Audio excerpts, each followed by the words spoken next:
For the repair of the Alfa Laval EPC 50 OP front module, the following procedures were necessary: replacement of various electronic components and general cleanup of the unit.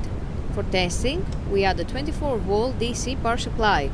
As soon as we turn it on, the unit reacts and the screen lights up.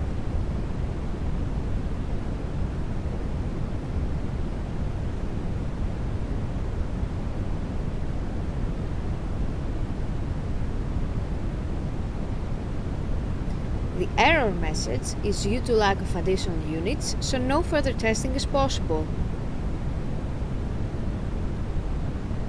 It is now clear that the front module is working successfully and is ready to be delivered to the customer.